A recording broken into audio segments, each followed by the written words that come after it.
Hi everyone, I'm Michelle, and I need to share something that happened 3 months ago that completely changed how I see my own family.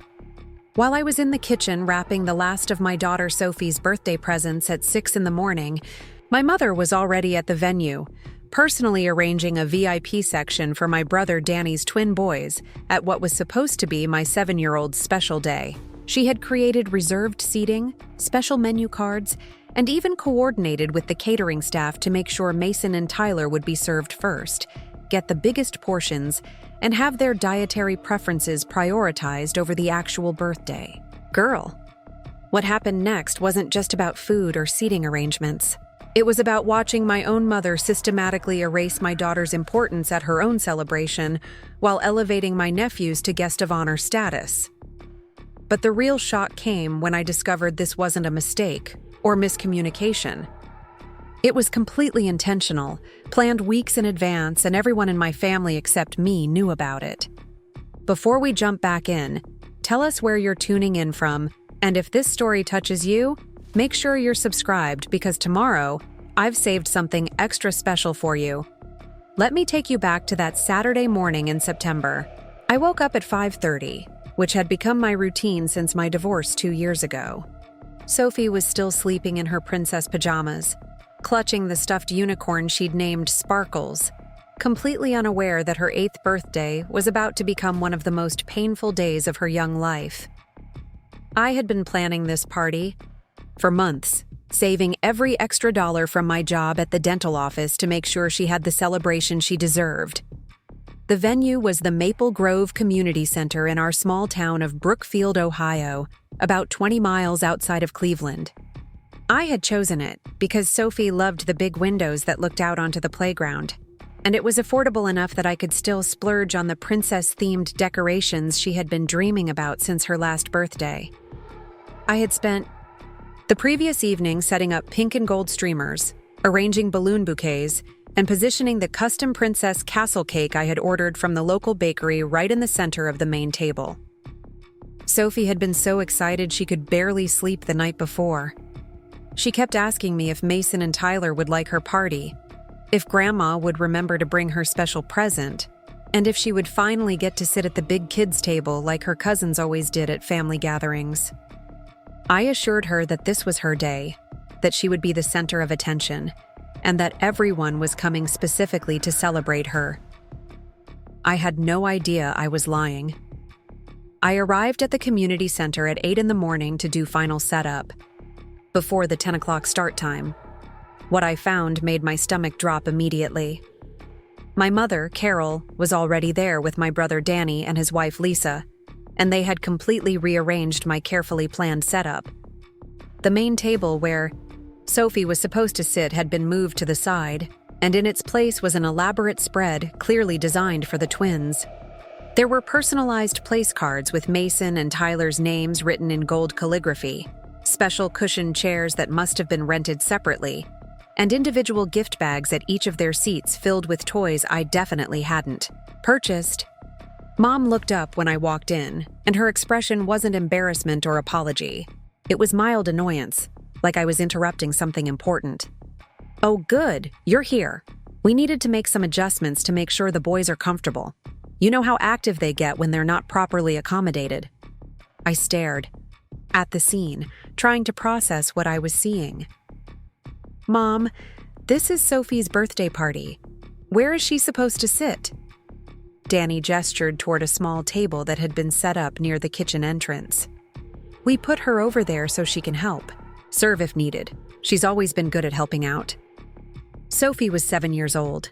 She wasn't supposed to be serving at her own birthday party. She was supposed to be the guest of honor, the center of attention, the reason everyone had gathered in the first place. Lisa chimed in with that particular tone she used when she wanted to sound reasonable while saying something completely unreasonable. "Michelle, we thought it would be good for Sophie to learn that not everything revolves around her. The boys have been looking forward to this party all week, and they need structure and routine to really enjoy themselves." I looked at the twins' setup again. Mason and Tyler were 6 years old, exactly 1 year younger than Sophie, but somehow They needed specialized accommodations at her birthday party while she was expected to adapt and serve. The double standard was so blatant it took my breath away. The cake situation was even worse. My beautiful princess castle cake, the one I had saved for 2 months to afford, had been moved to a side table.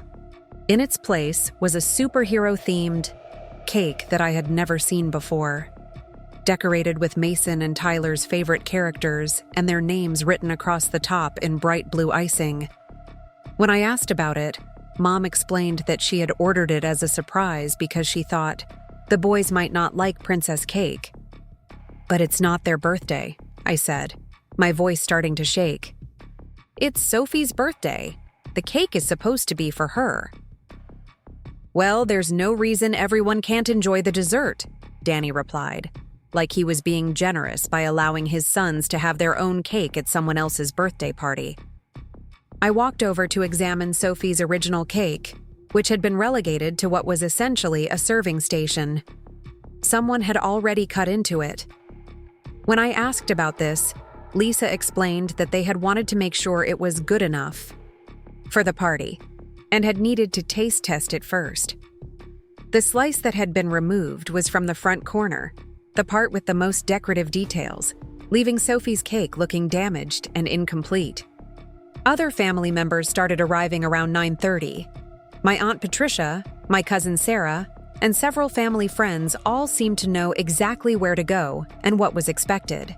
They greeted Mason and Tyler first, complimented their party, setup, and asked them about school and sports and their interests. Sophie, who had arrived with me in her carefully chosen purple dress with sparkly shoes, stood near the entrance waiting for similar attention that never came. I watched my daughter's face as she realized something was wrong but couldn't quite understand what. She looked at the twins' elaborate table setup, then at her small corner table, and I could see her trying to figure out why her own birthday party didn't seem to be about her. She approached my mother tentatively, probably hoping for birthday wishes or maybe just a hug, but Mom was busy adjusting Tyler's place setting and barely glanced at her. "Grandma, do you like my dress?" Sophie asked quietly. "It's very nice. Honey, can you go help your mom with something? The adults are trying to get things organized." Sophie wasn't an adult, but apparently Mason and Tyler were important enough to be accommodated by the adults while she was dismissed to help with party logistics. The message was clear, even to a 7-year-old. When it came time for presents, the disparity became even more obvious. The gift table had been divided into 2 sections, with the larger portion designated for Mason and Tyler. I was confused until I realized that several family members had brought gifts specifically for the twins, despite this being Sophie's birthday party. My Aunt Patricia handed elaborate gift bags to both boys while giving Sophie a small card with what felt like a $5 bill inside. "The boys have been so good lately, they deserve something special," she explained when she saw my expression. "But it's Sophie's birthday," I repeated, feeling like I was losing my mind. "Oh, we'll celebrate her too, of course." Celebrate her too, at her own birthday party, as an afterthought to celebrating my nephews, who had done nothing except show up. The food service was the final humiliation. When lunch was ready, Mom took it upon herself to serve everyone personally, starting with elaborate plates for Mason and Tyler that included extra portions of everything they liked and careful arrangement to make the food look appealing. She moved through the other guests methodically, making sure everyone had full plates and asking about preferences and dietary restrictions. Sophie was served last, after every other person at her own birthday party had been accommodated. By the time Mom got to her, there were only small portions left of most items, and Sophie ended up with what amounted to scraps, while her cousins enjoyed carefully prepared plates with generous portions of everything. When Sophie asked quietly if there was more of the mac and cheese, which was her favorite, Mom replied that the boys had eaten most of it and she should try the vegetables instead. I will never forget the look on my daughter's face as she sat at her corner table, eating leftover vegetables while watching Mason and Tyler enjoy full plates of party food at their decorated table in the center of the room. She wasn't crying or throwing a tantrum. She was just quietly accepting that somehow, at her own birthday celebration, she ranked last in importance behind everyone else, including children who weren't even celebrating birthdays. The cake-cutting ceremony was the breaking point for me. Mom announced that it was time for dessert and gathered everyone around the superhero cake, the one decorated for the twins. She started singing Happy Birthday and encouraged everyone to join in, but the song was directed at Mason and Tyler, not Sophie. When I tried to redirect attention to the actual birthday girl, Mom brushed me off with, "We'll do Sophie's next." Sophie's cake, the one I had saved for months to buy, the one that was supposed to be the centerpiece of her special day, was treated as an afterthought. When Mom finally acknowledged it, she cut tiny slices and served them almost apologetically, as if she were doing everyone a favor by including the birthday girl's cake at all. Sophie received a small piece with no decorative elements, while Mason and Tyler got large corner pieces of their superhero cake with extra frosting and all the detailed decorations. That night, after we got home and Sophie went to bed without saying much about her party, I sat in my living room trying to process what had happened. This wasn't about logistics or miscommunication. Preparing and narrating this story took us a lot of time, so if you are enjoying it, subscribe to our channel. It means a lot to us. Now back to the story. This was about my family systematically prioritizing my brother's children over mine, even at an event specifically meant to celebrate my daughter. The planning, the coordination, the way everyone seemed to know their roles, it had all been intentional. I started thinking about other family gatherings and realized this pattern had been there all along, but I had been making excuses or trying not to see it. At Christmas, Mason and Tyler always got more presents and more expensive gifts. At Easter, they got the good spots for the egg hunt while Sophie was relegated to areas that had already been picked over. At family dinners, their preferences determined the menu while Sophie was expected to eat whatever was served without complaint. The difference was that those events weren't specifically supposed to be about Sophie. This was her birthday party, the one day of the year that should have been entirely focused on making her feel special and loved, and even that had been turned into an opportunity to prioritize the twins over her. I realized I needed to understand how this had been planned and who had been involved in making these decisions. The level of coordination suggested this wasn't a spur-of-the-moment choice by my mother, but rather something that had been discussed and agreed upon by multiple family members. I started thinking about conversations I might have missed, planning sessions I hadn't been included in, and decisions that had been made about my daughter's party without my input or knowledge. The next morning, I called my mother to talk about what had happened. I was hoping for an explanation, maybe even an apology, some acknowledgement that things had gotten out of hand and Sophie had been treated unfairly at her own celebration. Instead, I got defensive justifications and explanations that made everything worse. The boys needed extra attention because they're going through a difficult phase, Mom explained. Lisa and Danny have been so stressed trying to manage their behavior, and we thought it would be good for them to have a positive experience. But it was Sophie's birthday party, I said again, wondering how many times I would have to repeat this obvious fact. Well, Sophie is more easygoing. She doesn't need as much structure and attention as the boys do. We thought she would understand. Sophie was 7 years old. She wasn't supposed to understand being treated as less important at her own birthday party. She was supposed to be celebrated and made to feel special, not pushed aside so her cousins could have their needs prioritized over hers. When I pressed for more details about how these decisions had been made, the truth started coming out. Mom admitted that she, Danny, and Lisa had met several times in the weeks leading up to the party to plan how to manage the dynamics and make sure the twins would have a good experience. They had discussed seating arrangements, food preferences, gift coordination, and even backup plans in case Sophie got upset about the attention being divided. They had planned for my daughter to be upset about being marginalized at her own birthday party, and they had decided to go ahead with their plans anyway. Sophie's feelings and experience had been considered and dismissed in favor of accommodating children who weren't even celebrating birthdays. The most telling part of this conversation was when my mother said, "We just want what's best for the family overall, and sometimes that means some people have to be more flexible than others." Sophie, at 7 years old, was expected to be more flexible than grown adults. She was supposed to graciously accept being treated as secondary at her own birthday celebration because it was better for the family overall. The adults couldn't be bothered to maintain appropriate boundaries or explain to the twins that this party wasn't about them. So instead, they restructured the entire event around avoiding any potential disappointment for Mason and Tyler while guaranteeing disappointment for Sophie. I hung up from that conversation feeling angry and heartbroken, but also determined to understand the full scope of what had happened.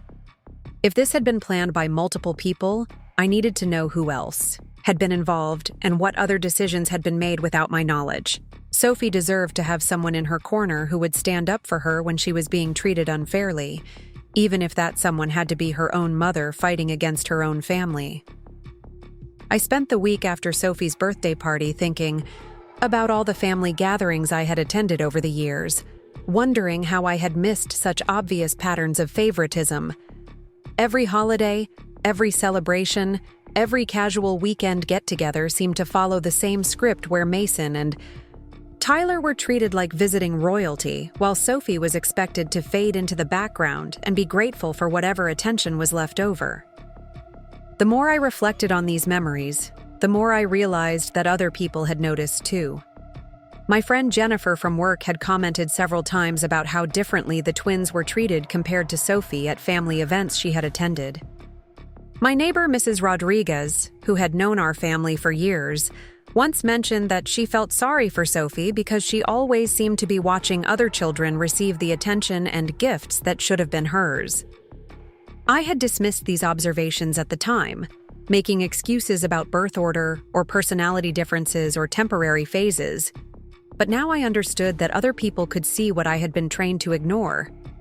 The favoritism was so obvious that casual observers noticed it immediately, while I had been conditioned to accept it as normal family dynamics.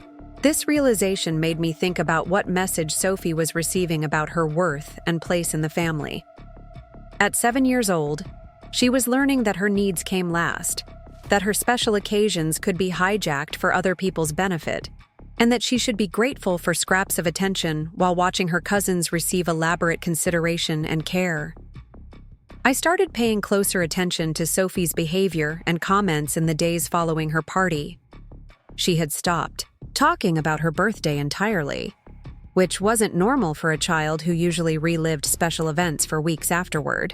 When I asked her what her favorite part of the party had been, she gave me a confused look and said she wasn't sure if it had really been her party or if maybe she had misunderstood what was happening.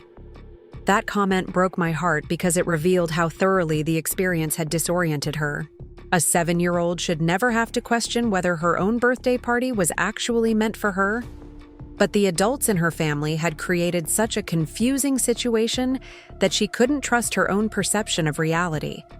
Sophie also started asking questions about why Mason and Tyler seemed to get special treatment everywhere we went.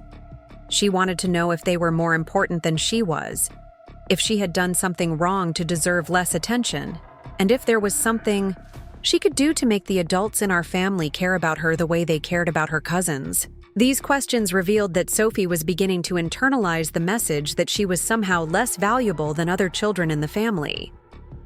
She was developing a worldview where love and attention were scarce resources that had to be earned through perfect behavior, while other children received these things automatically simply by existing. I realized that if I didn't address this situation immediately and decisively, Sophie would grow up believing that she deserved to be treated as secondary in her own life. She would develop relationships where she accepted being marginalized and overlooked because that pattern would feel familiar and normal to her.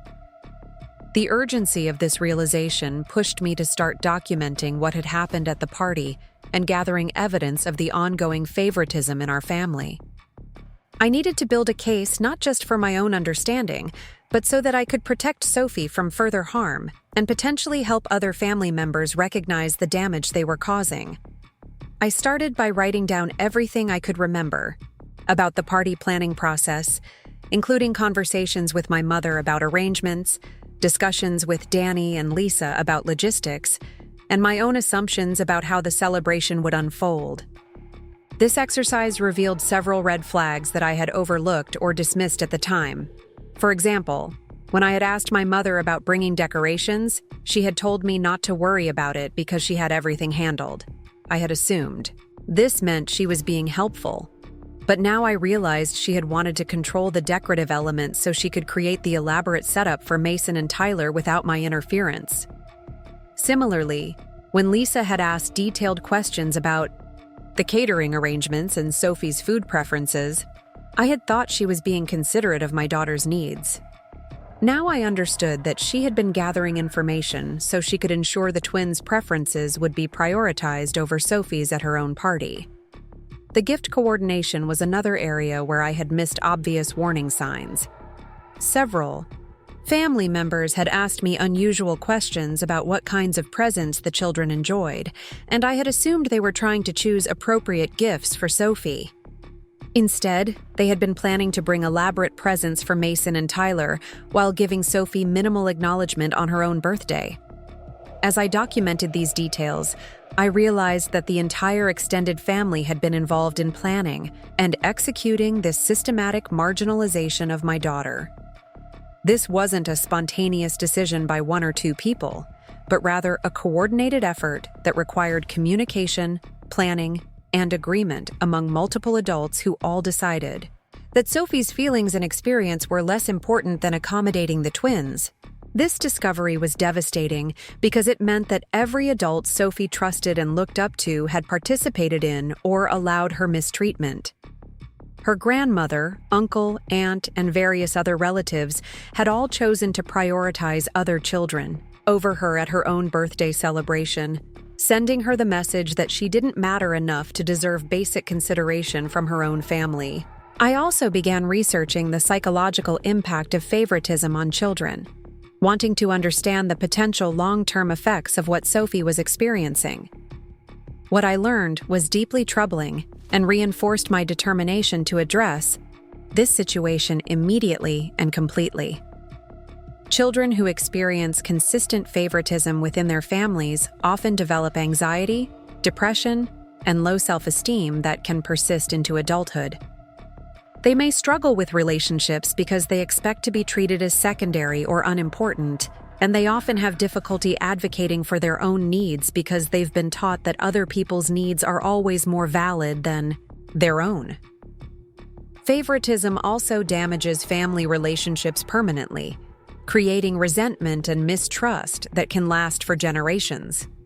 Children who are consistently marginalized often distance themselves from their families as adults, while favored, children may struggle with unrealistic expectations and difficulty coping with normal challenges and disappointments.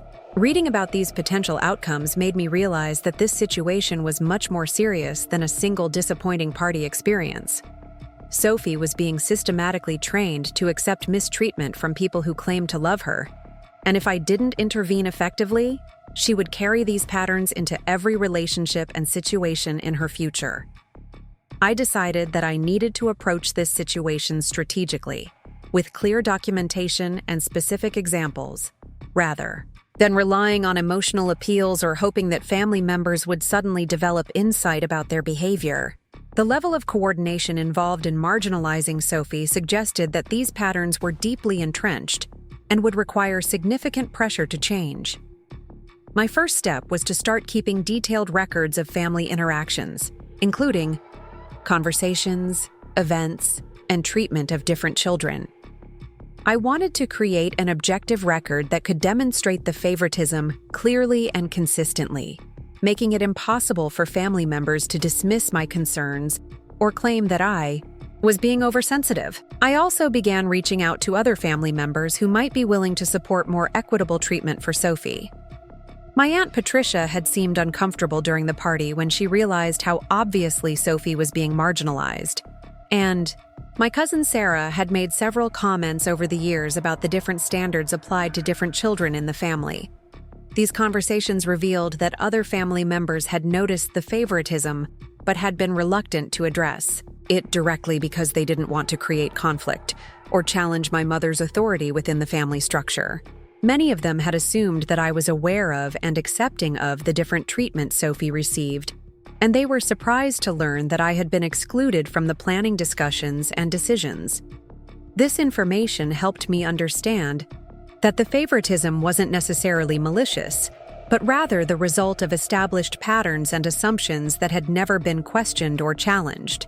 My mother had positioned herself as the family coordinator, who made decisions about celebrations and gatherings, and other family members had deferred to her judgment without considering whether her choices were fair or appropriate. However, the fact that these patterns weren't intentionally cruel didn't make them less damaging to Sophie or less urgent to address. Regardless of the motivations involved, my daughter was being harmed by these dynamics, and I had a responsibility to protect her and advocate for her rights within the family structure.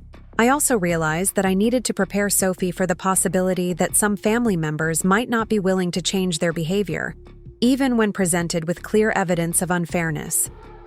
She needed to understand that her worth wasn't determined by how other people treated her, and that sometimes people we love make choices that hurt us without meaning to cause harm. This was a difficult conversation to have with a 7-year-old, but I felt it was important for Sophie to understand that the problem wasn't with her, but rather with the adults who had created unfair situations. I wanted her to develop confidence in her own perceptions and feelings, rather than learning to doubt herself when she noticed inequitable treatment. The opportunity to address these issues directly came sooner than I expected when my mother called to invite Sophie to a sleepover at her house with Mason and Tyler the following weekend.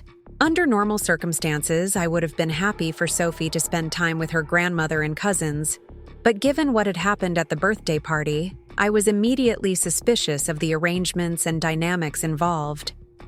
When I asked my mother about the details of this sleepover, her responses raised several red flags that confirmed my concerns about ongoing favoritism. She had already purchased special snacks and treats specifically chosen for Mason and Tyler's preferences, while making it clear that Sophie would be expected to adapt to whatever was provided. She had planned activities that catered to the twins' interests, including video games and movies that weren't age-appropriate for Sophie, but she hadn't considered any activities that might appeal to my daughter specifically. Most concerning was her comment that Sophie would be sleeping on the couch in the living room while Mason and Tyler shared the guest bedroom that had twin beds. When I pointed out that this arrangement seemed unfair, especially since Sophie was the only girl and might want some privacy, my mother dismissed my concerns by saying that Sophie was used to adapting, and the boys needed more structure in their sleeping arrangements. This response revealed the same underlying assumption that had shaped the birthday party disaster. Sophie was consistently expected to be more flexible, more accommodating, and more mature than children who were only 1 year younger than she was. The adults in our family had created a double standard where Sophie was held to higher expectations, while receiving fewer considerations, and they justified this imbalance by claiming it was better for everyone involved. I told my mother that Sophie wouldn't be attending the sleepover unless the arrangements were modified to treat all 3 children equitably.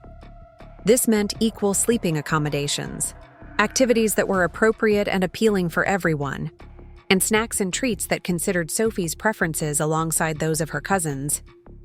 My mother's response to these reasonable requests was revealing and troubling. She became defensive and accusatory, claiming that I was being difficult and trying to create problems where none existed. She said that I was teaching Sophie to be demanding and inflexible, and that I was damaging family relationships by making everything into a competition between the children. This reaction told me several important things about how my mother viewed the situation and Sophie's place in the family. First, she genuinely didn't see the favoritism as problematic or unfair, which suggested that these patterns were so deeply ingrained that she couldn't recognize them even when they were pointed out explicitly. Second, she viewed any attempt to advocate for Sophie's equal treatment as unreasonable and disruptive, which meant she was committed to maintaining the status quo regardless of how it affected my daughter. Most importantly, Her comment about teaching Sophie to be demanding revealed that she saw basic fairness and consideration as excessive requests rather than fundamental rights that every child should expect from their family. In her worldview, Sophie should be grateful for whatever attention and consideration she received, rather than expecting to be treated with the same care and respect given to her cousins. I realized that this conversation was actually a test of whether I would continue to allow Sophie to be marginalized for the sake of maintaining peace in the family. My mother was essentially asking me to choose between protecting my daughter and maintaining comfortable relationships with other family members who had demonstrated their willingness to sacrifice Sophie's well-being for their own convenience. The choice was clear, even though I knew it would create conflict and tension that would be difficult to navigate. I told my mother that Sophie would not be participating in any family activities where she was treated as less important than other children, and that I expected equal consideration for her at all future gatherings and celebrations. This ultimatum prompted my mother to reveal more about the conversations and planning that had been happening without my knowledge. She admitted that she, Danny, and Lisa had discussed their concerns about Sophie's behavior and attitude, and had decided that she was becoming too attention-seeking and needed to learn to share the spotlight with her cousins. The irony of this justification was staggering. Sophie was being punished for seeking attention at her own birthday party, while Mason and Tyler were being rewarded with extra attention and special treatment at an event that wasn't even about them. The adults had interpreted Sophie's natural desire to be celebrated on her birthday as problematic behavior that needed to be corrected through systematic marginalization. When I asked for specific examples of Sophie's allegedly attention-seeking behavior, my mother couldn't provide any concrete instances. Instead, she talked about Sophie's general personality and energy level, describing her as more outgoing and expressive than her cousins in ways that apparently made the adults uncomfortable. This conversation helped me understand that the favoritism wasn't just about practical considerations or logistics, but rather about fundamental differences in how the adults perceived and valued different types of children. Sophie's confidence and expressiveness were being viewed as negative traits that needed to be suppressed, while Mason and Tyler's quieter personalities were being celebrated and accommodated. I pointed out that trying to change a child's personality through systematic exclusion and marginalization was not only cruel, but also psychologically damaging. Children need to feel accepted and valued for who they are, not pressured to become different people in order to earn basic consideration from their families. My mother's response was that I was being overly dramatic, and that Sophie needed to learn that she couldn't always be the center of attention. This comment revealed a fundamental misunderstanding of the situation, because Sophie wasn't asking to always be the center of attention. She was simply expecting to be the center of attention at her own birthday party, which was a completely reasonable expectation that any child should have. The fact that my mother couldn't distinguish between these very different scenarios told me that her judgment about children's needs and appropriate treatment was seriously compromised. She was applying adult social dynamics to children's relationships, expecting a 7-year-old to navigate complex family politics and manage other people's feelings rather than simply enjoying her childhood. I ended this conversation by making it clear that I would not allow Sophie to be used as a teaching tool for lessons about sharing attention or managing disappointment. If the adults in our family couldn't treat her with basic fairness and consideration, then she wouldn't be participating in family activities where she would be exposed to further mistreatment. This ultimatum created an immediate crisis in our family dynamics because it forced other family members to choose sides and acknowledge the favoritism that they had previously been able to ignore or minimize. Some family members supported my position and admitted that they had been uncomfortable with the differential treatment, but hadn't known how to address it. Others became defensive and accused me of overreacting to normal family dynamics. The division in family opinions actually helped clarify the situation for me because it revealed which family members were genuinely committed to treating all children fairly and which ones were more interested in maintaining comfortable arrangements that benefited some children at the expense of others. In the aftermath of my confrontation with my mother about the sleepover arrangements, I started receiving phone calls and text messages from various family members who wanted to share their perspectives on the situation. These conversations revealed that there had been much more discussion and coordination around Sophie's treatment than I had realized, and that several family members had been actively participating in decisions about her inclusion and exclusion from family activities. My Aunt Patricia called first, and her conversation was both enlightening and disturbing. She admitted that she had been uncomfortable with how Sophie was treated at the birthday party, but she revealed that there had been extensive planning discussions that I hadn't been included in. According to Patricia, my mother had organized several phone calls and meetings in the weeks leading up to the party to coordinate the special treatment for Mason and Tyler. During these planning sessions, family members had discussed strategies for managing what they called the dynamics between the children. They had specifically talked about ways to make sure the twins felt special and included, while treating Sophie's presence at her own party as a potential source of complications that needed to be managed carefully. Patricia told me that she had raised concerns during these discussions about the fairness of prioritizing other children at Sophie's birthday party, but she had been dismissed with explanations about the twins' special needs and Sophie's supposedly more resilient personality. The other adults had convinced themselves that Sophie would understand and adapt, while Mason and Tyler would be devastated if they didn't receive special attention. This information was shocking because it revealed that multiple adults had consciously decided to sacrifice Sophie's birthday experience in order to cater to children who weren't even celebrating birthdays. They had weighed the potential disappointment of different children and concluded that Sophie's feelings were less important than those of her cousins. Even more troubling was Patricia's revelation that similar discussions had been happening around other family events and holidays. There was an established pattern of adult coordination designed to ensure that Mason and Tyler received preferential treatment, while Sophie was expected to be understanding and flexible about being marginalized. My cousin Sarah called later that same day with additional details about the planning and coordination that had been happening. She had been included in some of the discussions because Lisa had wanted to make sure that any gifts brought to the party would align with the twins' preferences rather than focusing on the actual birthday girl. Sarah told me that Lisa had created detailed lists of Mason and Tyler's favorite foods, activities, and interests, which she had shared with family members to help them plan their contributions to the party. No similar list had been created for Sophie, despite the fact that it was her birthday celebration, because the adults had assumed that her preferences were less important than accommodating the twins. The level of organization and detail that had gone into prioritizing other children at Sophie's party was staggering.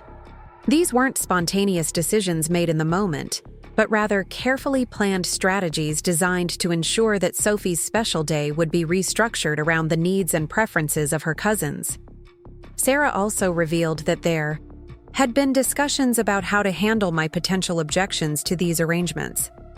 The adults had anticipated that I might be unhappy about the favoritism, and they had prepared explanations and justifications to convince me that their approach was reasonable and beneficial for everyone involved. This preparation showed that they knew their behavior was problematic and likely to cause concern, but they had decided to proceed anyway, rather than treating all the children fairly. They had spent more time planning how to defend their favoritism than they had spent considering how to create an equitable celebration for everyone. My brother Danny's call was the most revealing and disturbing conversation of all. He was defensive and angry about my ultimatum regarding future family events, and his explanations for the differential treatment revealed assumptions and attitudes that were deeply problematic.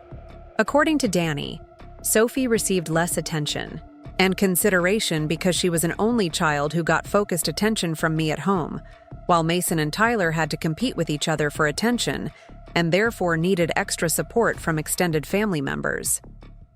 This logic was fundamentally flawed because it assumed that love and attention were finite resources that needed to be redistributed rather than abundant qualities that could be shared generously with all children. Danny also argued that Sophie was more mature and capable than her younger cousins, and therefore didn't need as much assistance or accommodation at family events. While Sophie was indeed a responsible and adaptable child, using her positive qualities as justification for treating her poorly was completely inappropriate and unfair. Most disturbing was Danny's comment that Sophie needed to learn that she wasn't more important than other family members, and that receiving equal treatment would give her an inflated sense of her own significance. This revealed that he viewed basic fairness and consideration as spoiling, rather than fundamental rights that every child should expect from their family. His perspective showed that the favoritism toward his own children wasn't just about wanting the best for them, but also about actively diminishing Sophie's sense of worth and importance within the family structure. He was using his position as her uncle to teach her that she should expect less and be grateful for whatever scraps of attention she received. Lisa's text messages provided additional insight into the mindset behind these decisions. She wrote that Sophie was lucky to have such a devoted mother, and that other children in the family deserved extra attention from grandparents and extended family to balance things out.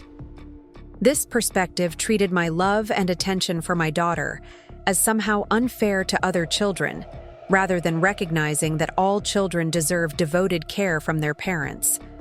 She also suggested that I was being overprotective and preventing Sophie from learning important life lessons about sharing and compromise.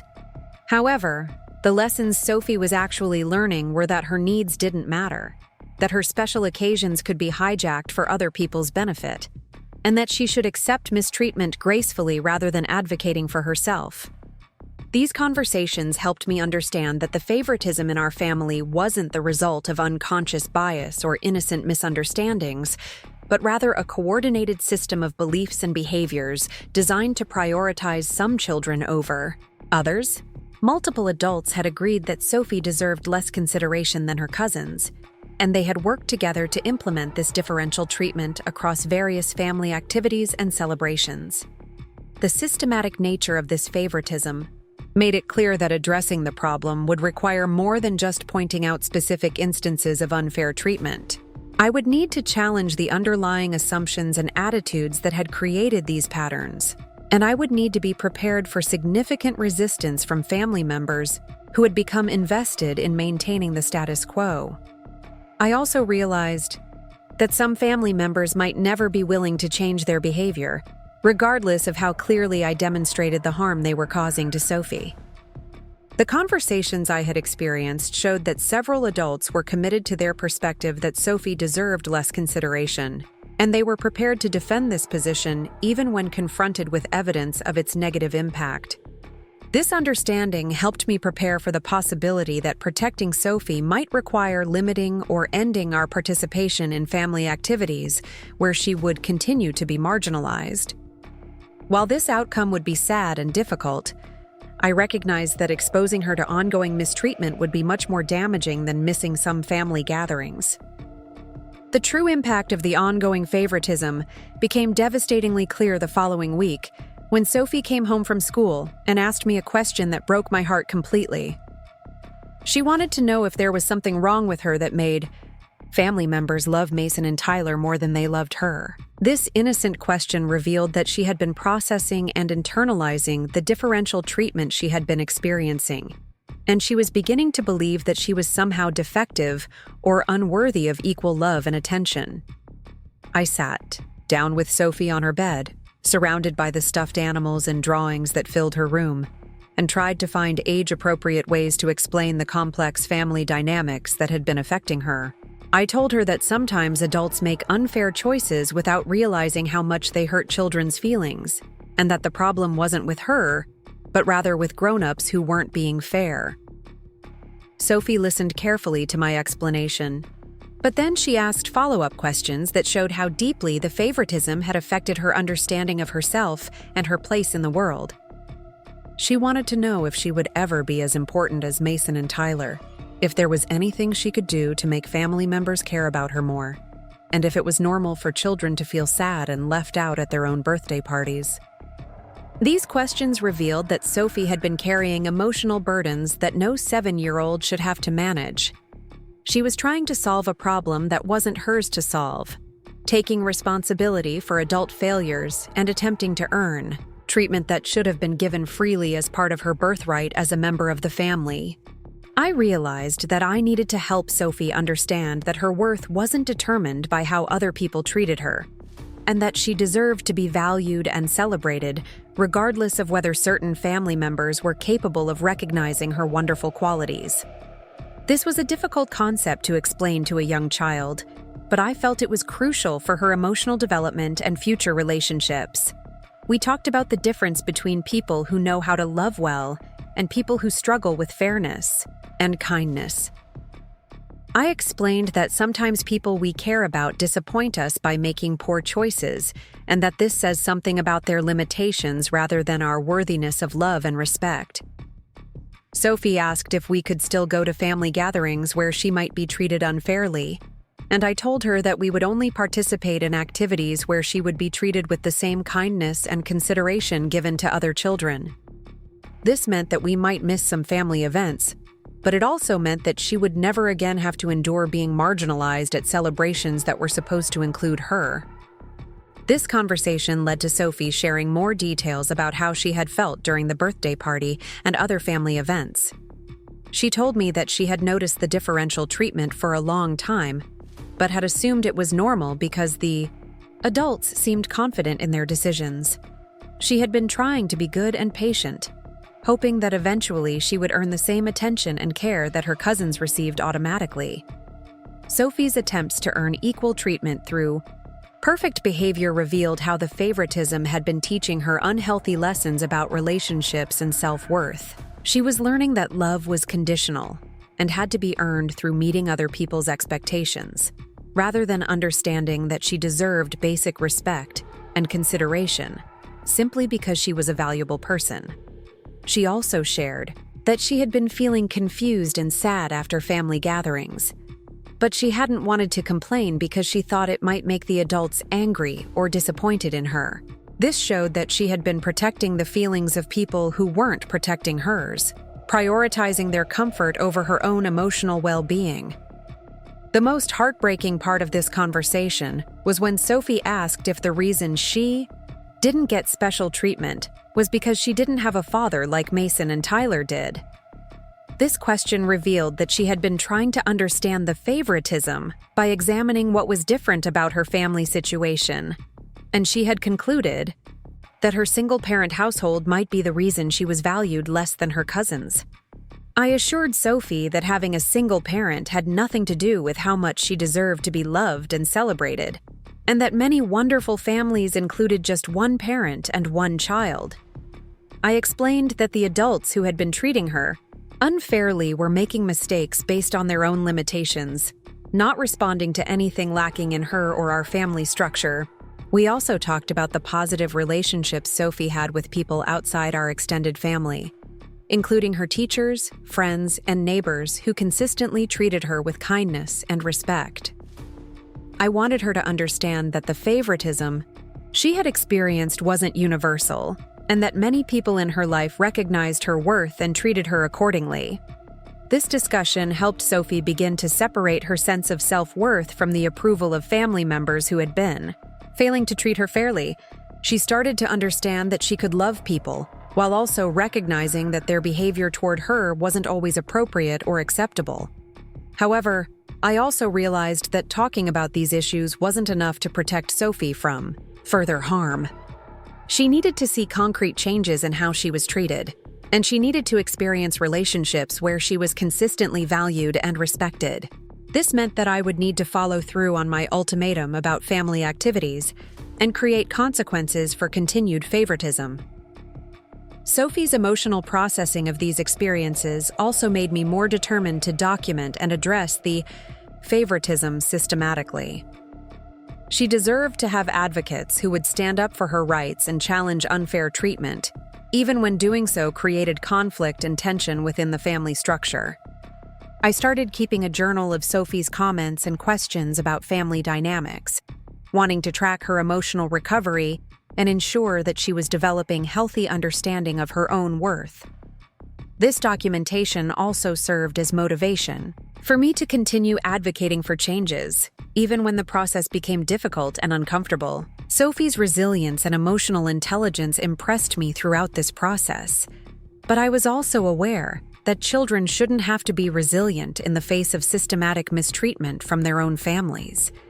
She was adapting and coping with circumstances that should never have been imposed on her, and her ability to handle these challenges didn't make them acceptable or harmless. The conversations with Sophie also helped me understand that the favoritism had been affecting her much longer and more deeply than I had realized.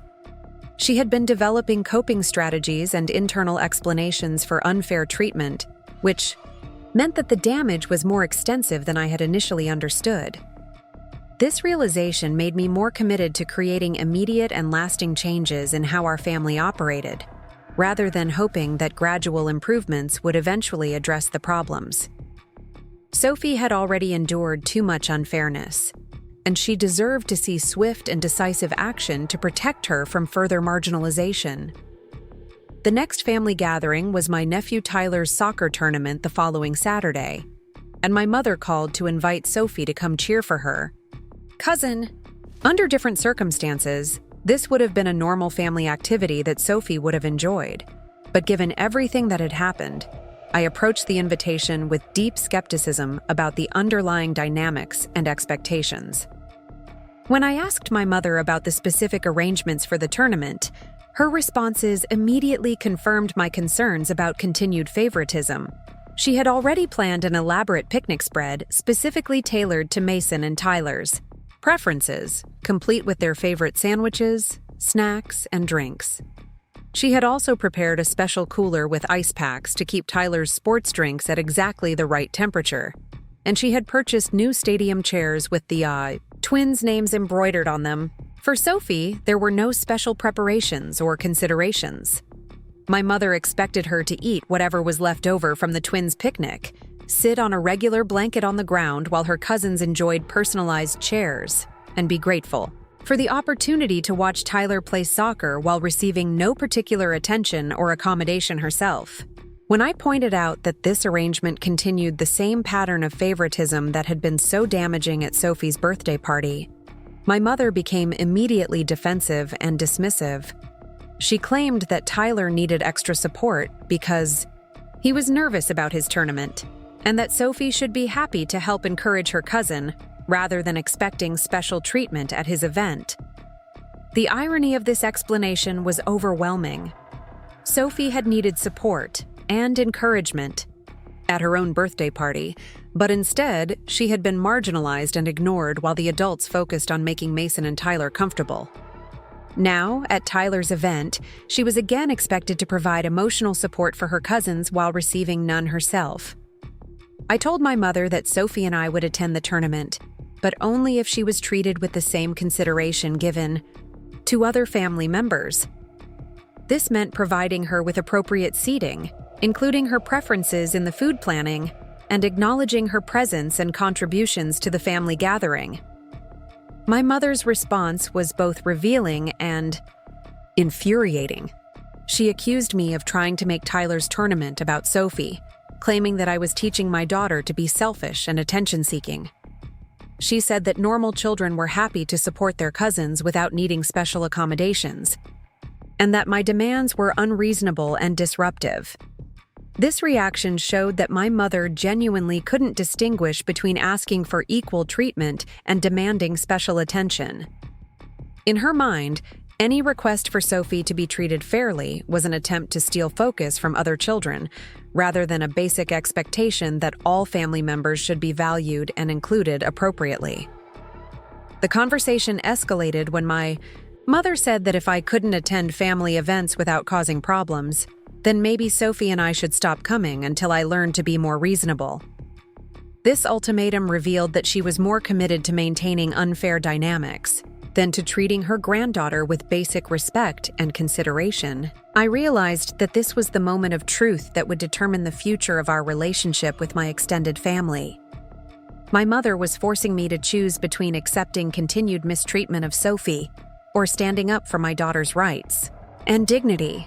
even if it meant creating conflict and potentially losing access to family relationships. The choice was clear, even though it was painful and difficult.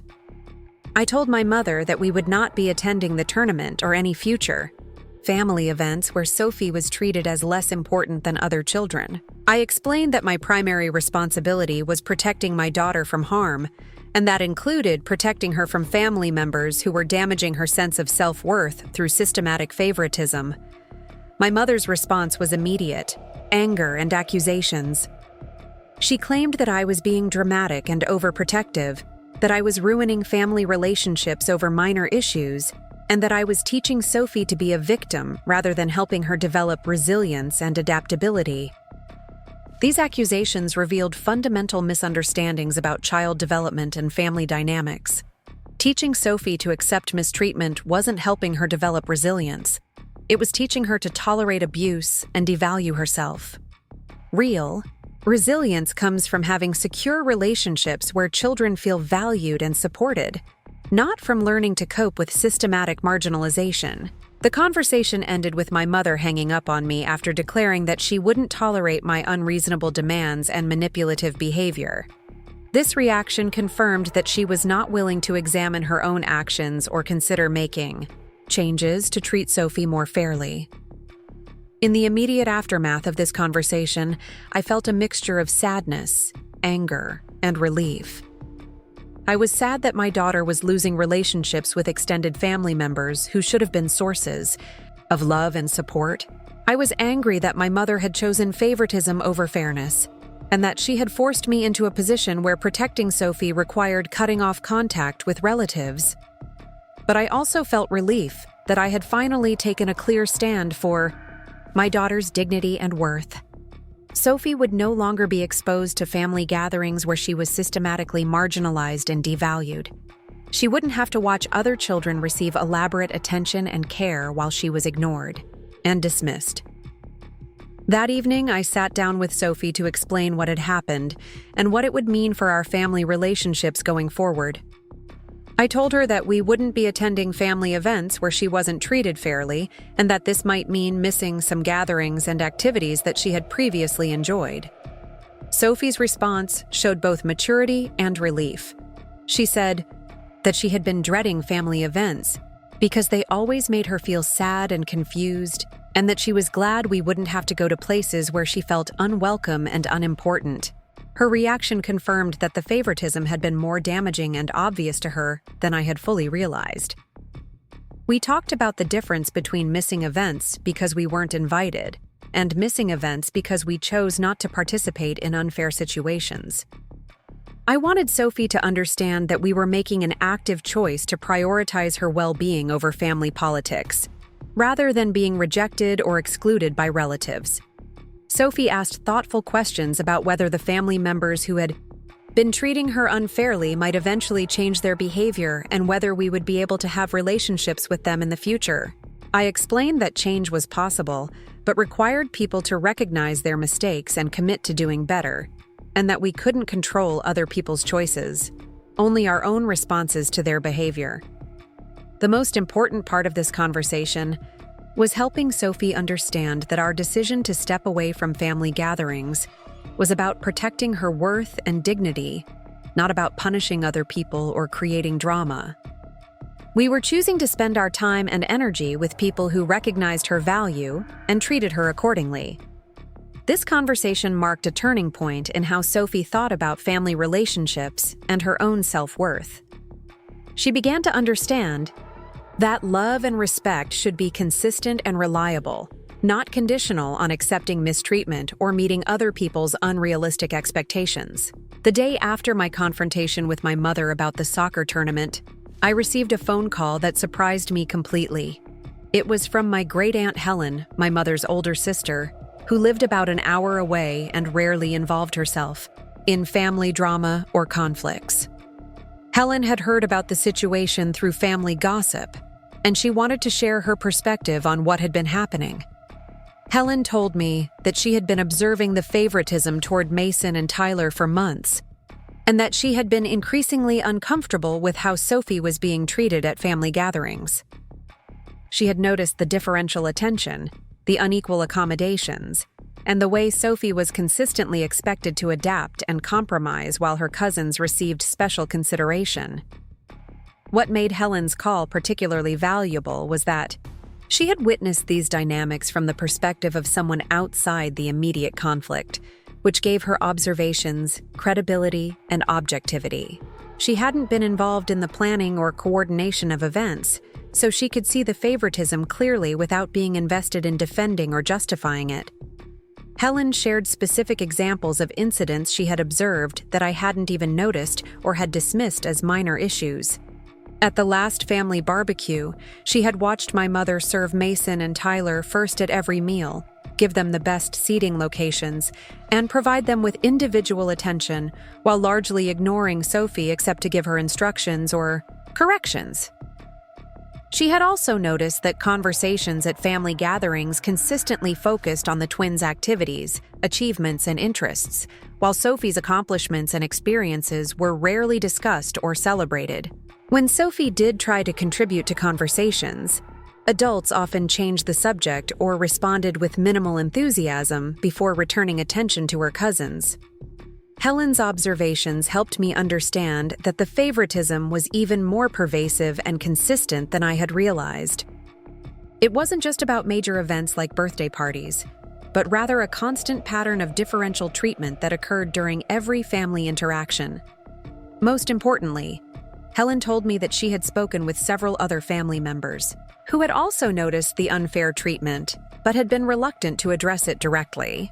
My Aunt Jennifer, my cousin Mark, and even my Uncle Robert had all expressed concerns about how Sophie was being marginalized, but they hadn't known how to intervene without creating family conflict. This information was both validating and frustrating. It was reassuring to know that other people had recognized the favoritism and were concerned about its impact on Sophie, but it was also disappointing that they had remained silent while my daughter was being harmed by these dynamics.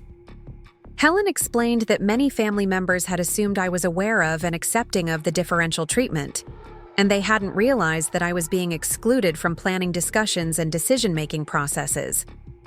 They had thought that the arrangements for events like Sophie's birthday party reflected my preferences and agreements, rather than understanding that they had been coordinated without my knowledge or input.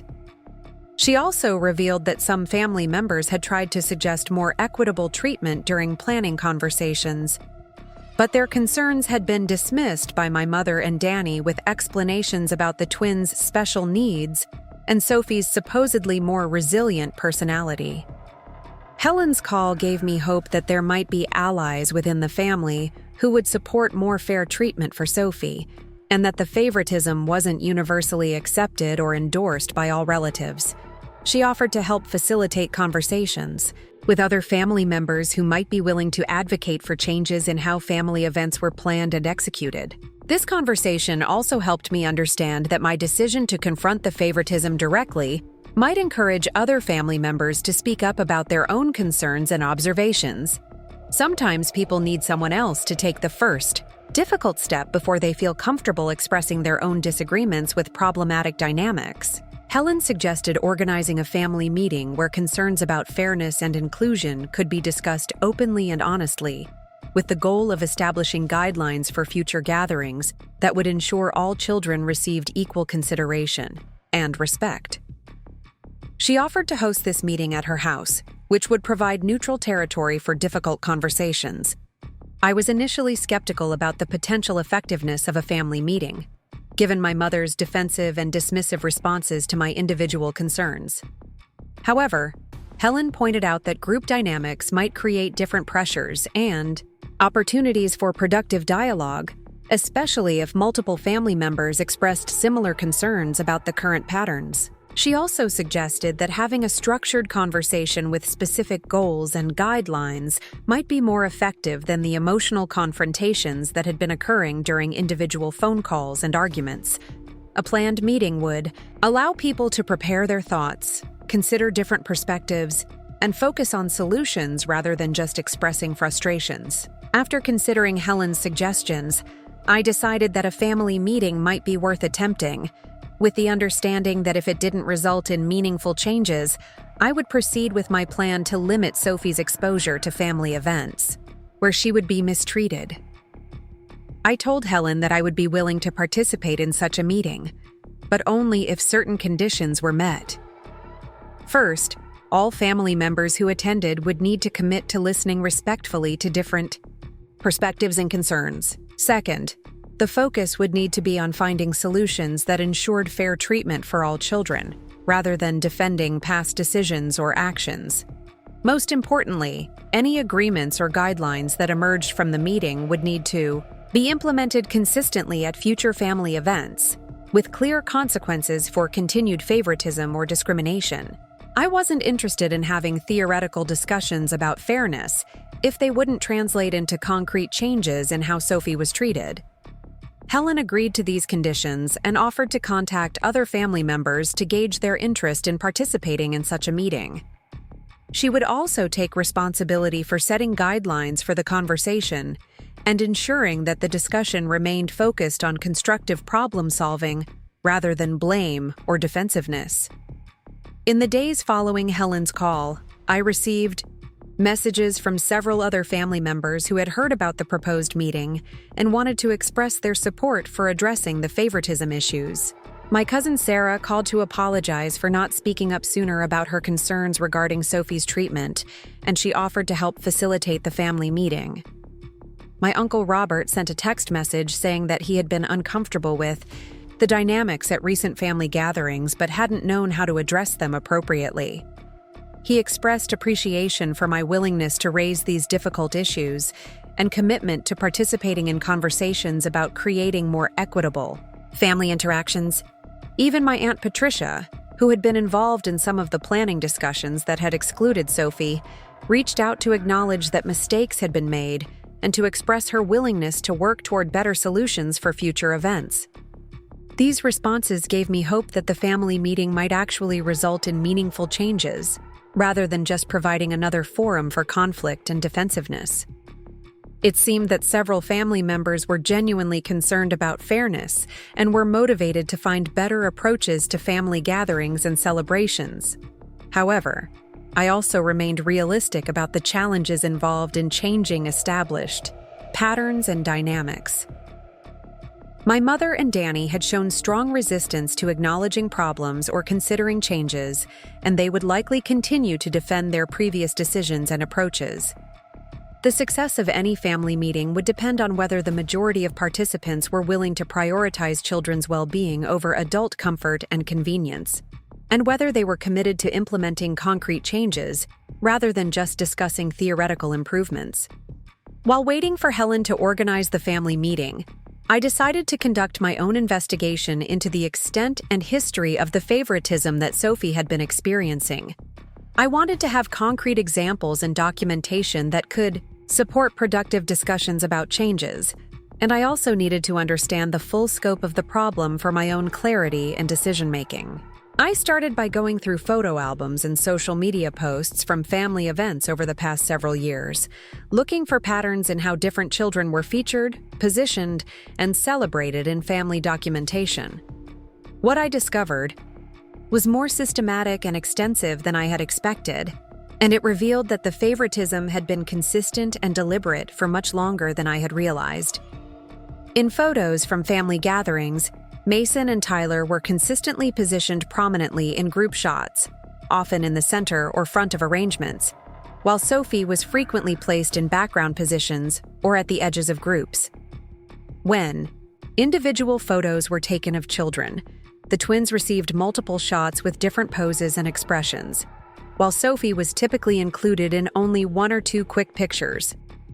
Social media posts told an even more telling story. My mother's Facebook page included dozens of posts featuring Mason and Tyler in various activities and celebrations, with detailed captions describing their accomplishments, interests, and daily activities. Sophie appeared in very few posts, and when she was included, the captions were brief and generic, without the enthusiastic detail and celebration given to her cousins. The commenting patterns on these posts were also revealing. Family members consistently responded to photos and updates about the twins with elaborate praise, questions about their activities, and expressions of pride and affection. Posts that included Sophie received fewer comments, and the responses were typically shorter and less enthusiastic. I also examined gift-giving patterns from holidays and special occasions, using my own records and receipts to document the differences in how children were treated during family celebrations. The disparities were substantial and consistent across multiple events and family members. At Christmas, Mason and Tyler typically received more gifts, more expensive presents, and items that were specifically chosen to match their individual interests and preferences. Sophie's gifts were often generic or practical items that showed little consideration for her personality or current interests.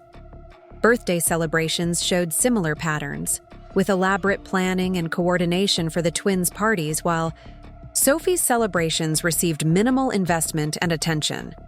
Even when other family members hosted events, the same dynamics appeared, suggesting that the favoritism was coordinated across different households and relationships. The documentation process was emotionally difficult because it required me to acknowledge how extensively and consistently my daughter had been marginalized by people who claimed to love her. Each example of differential treatment represented a missed opportunity to make Sophie feel valued and included, and the cumulative effect was overwhelming. However, gathering this evidence also strengthened my resolve to demand changes and protect Sophie from continued mistreatment. The patterns were undeniable and systematic, making it impossible to dismiss my concerns as oversensitivity or misunderstanding. I also reached out to Sophie's teachers and other adults who interacted with our family regularly to understand whether they had observed any effects of the favoritism on Sophie's behavior or emotional well-being. These conversations provided additional insight into how the family dynamics were affecting my daughter. Sophie's second-grade teacher, Mrs. Anderson, shared that Sophie often seemed withdrawn and sad after family gatherings, and that she had made several comments about feeling left out or unimportant compared to her cousins. Mrs. Anderson had been concerned about these patterns, but hadn't felt it was appropriate to intervene in family matters. Our neighbor, Mrs. Chen, who had attended several family barbecues in our backyard, confirmed that she had noticed the differential treatment and had been uncomfortable with how obviously Sophie was marginalized during these events. She had assumed that I was aware of these dynamics and had chosen not to comment, but she was relieved to learn that I was addressing the situation. Even Sophie's pediatrician, Dr. Williams, had observed changes in Sophie's demeanor and confidence during routine appointments, and she had noted that Sophie seemed less secure and more anxious than she had been in previous years. While these changes could have multiple causes, the timing corresponded with the period when the favoritism had become more pronounced and systematic. These external observations confirmed that the favoritism wasn't just affecting Sophie during family events, but was having broader impacts on her emotional well-being and social development.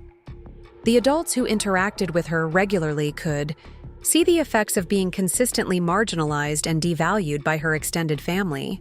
I also conducted research into the psychological and developmental impacts of favoritism on children, wanting to understand the potential long-term consequences of the treatment Sophie had been experiencing.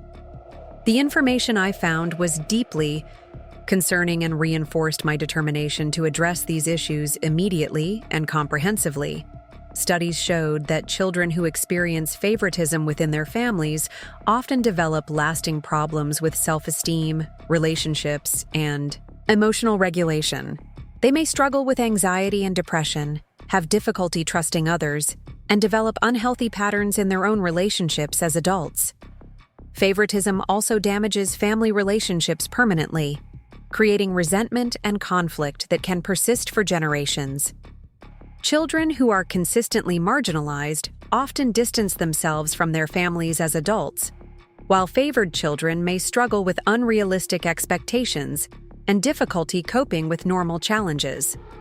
The research emphasized that favoritism isn't just unfair in the moment, but creates lasting harm that affects children's development and future well-being.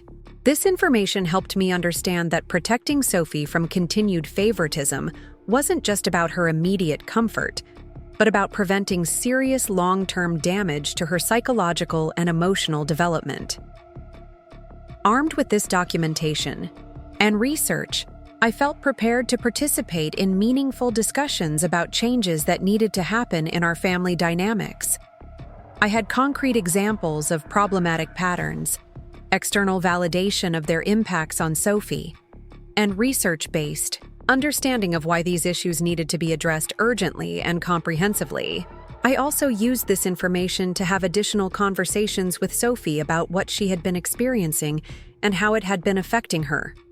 These discussions helped her understand that the problems she had been noticing were real and significant, and that her feelings about being treated unfairly were completely valid and appropriate.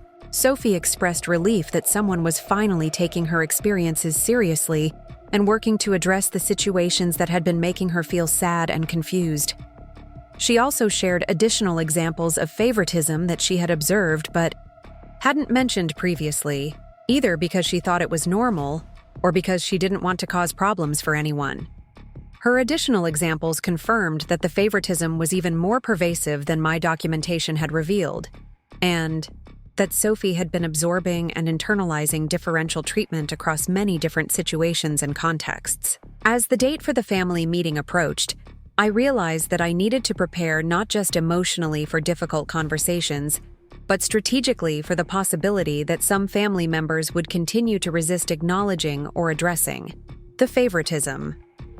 Helen had been working to coordinate schedules and establish ground rules for the discussion, but I wanted to ensure that I had a clear plan for presenting my concerns effectively and advocating for meaningful changes.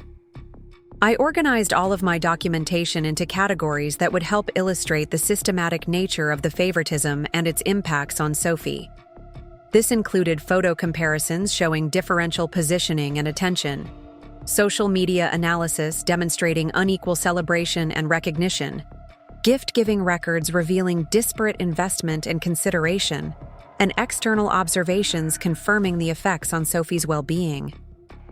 I also prepared a list of specific changes that would need to happen for Sophie and me to feel comfortable participating in future family events. These weren't demands for special treatment, but rather basic expectations for equitable consideration that any child should receive from their extended family. The list included equal representation in family photos and social media posts, balanced attention and conversation during gatherings, equivalent gift-giving and celebration at holidays and birthdays, and inclusive planning that considered all children's preferences and needs when organizing activities and meals. I also specified that any agreements reached during the family meeting would need to be implemented consistently and immediately, with clear accountability for family members who continued to show favoritism or discrimination. I wasn't interested in promises of gradual improvement that might never materialize into concrete changes. Helen called me several times during the planning process to discuss logistics and expectations for the meeting. She had successfully convinced most family members to attend, including my mother and Danny, though she warned me that they remained defensive and resistant to acknowledging any problems with their behavior. She had also established ground rules for the conversation that included respectful listening, focus on solutions rather than blame, and commitment to implementing whatever agreements emerged from the discussion. Helen would serve as a neutral facilitator to keep the conversation productive and ensure that everyone had opportunities to express their perspectives. However, Helen also prepared me for the possibility that the meeting might not result in the changes that Sophie needed, and that I might need to follow through on my commitment to limiting our participation in family activities. She supported my position that protecting Sophie's well-being was more important than maintaining family relationships that were harmful to her development. In the days leading up to the meeting, I received several phone calls from family members who wanted to share their thoughts and concerns privately before the group discussion. These conversations revealed a range of perspectives and motivations that helped me understand the dynamics I would be navigating during the meeting. My cousin Sarah called to express her full support for addressing the favoritism and her commitment to advocating for changes in how family events were planned and executed. She had been documenting her own observations of differential treatment and was prepared to share specific examples during the meeting. My Uncle Robert reached out to acknowledge that he had been aware of the favoritism, but had avoided addressing it because he didn't want to create conflict with my mother and Danny. He admitted that this approach had been unfair to Sophie and expressed his willingness to support more equitable treatment going forward. However, I also received a defensive phone call from Lisa, who accused me of exaggerating minor issues and trying to create problems where none existed. She claimed that Mason and Tyler had special needs that required extra attention, and that Sophie was being selfish by expecting equal treatment. This conversation confirmed that Lisa remained committed to defending the favoritism and was unlikely to support meaningful changes during the family meeting. Her perspective that equal treatment was selfish revealed fundamental misunderstandings about fairness and child development that would be difficult to address through group discussion. Danny also called to express his frustration with what he characterized as my unreasonable demands and dramatic overreactions. He accused me of poisoning Sophie against her family and teaching her to be a victim rather than helping her develop resilience and adaptability. His comments revealed that he viewed the favoritism as appropriate and beneficial, rather than recognizing it as harmful to Sophie's development. He seemed genuinely convinced that marginalizing Sophie was helping her build character while providing special treatment for his own children was necessary for their well-being. These preliminary conversations helped me understand that the family meeting would likely involve significant conflict and resistance from some participants, and that reaching consensus on meaningful changes would be challenging. However, they also confirmed that several family members were genuinely committed to addressing the favoritism and creating more equitable dynamics. I spent the evening before the meeting having a final conversation with Sophie about what might happen and what it could mean for our family relationships. I wanted her to understand that I was fighting for her right to be treated fairly, but that some family members might not be willing to change their behavior. Sophie expressed appreciation for my advocacy and support, but she also shared that she wasn't sure she wanted to continue having relationships with family members who had treated her unfairly, even if they promised to do better in the future. Her perspective showed remarkable maturity and self-protection instincts that I wanted to honor and support. We agreed that we would make decisions about future family involvement based on whether people demonstrated genuine change through their actions, not just their promises during meetings. Sophie deserved to have relationships with people who consistently valued and respected her, rather than those who treated her well, only when pressured to do so. The night before the meeting, I reviewed all of my documentation and prepared talking points that would help me present my concerns clearly and persuasively. I also mentally prepared for various possible outcomes, from complete resolution and family cooperation to continued resistance, and the need to maintain boundaries that protected Sophie from ongoing harm.